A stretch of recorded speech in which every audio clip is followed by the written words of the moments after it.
Well, I did it. I sat there really looking at the other sheepdog I had, and I just loved how good the Stonewash finish was. So I decided to take it on with this one. And I gotta say, I think it came out a lot better than the Griffin did, and a lot more even. I think, because it's just started even and it, helped finish even. I decided not to do the hardware. It sort of matches what Kizer does sort of stock out of the box. So I just thought to keep it. Plus I think the micarta pattern helps, there's so much black and busyness going on that the pivot doesn't really stick out. I did go a little too far with the clip. I was trying so hard to get the body of the clip to match the blade, and I successfully got the sheen off because it was as shiny as the pivot.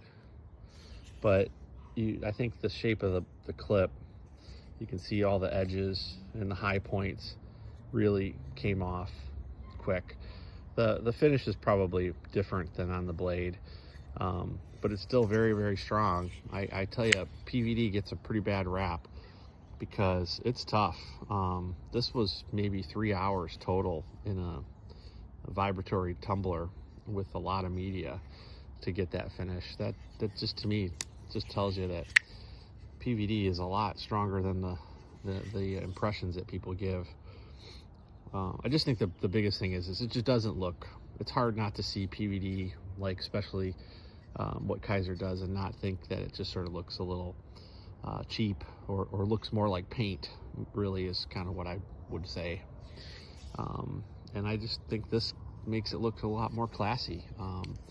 It definitely makes it able to be a user, I think, more in my head, and I just think it dresses up the knife and makes it look a lot nicer. So I'm stoked. I love the way it came out, and I love this knife. So I love when I get a good budget knife, and this is only like 60-70 bucks probably on the street, and worth every penny. And I love that I made it be unique and my own.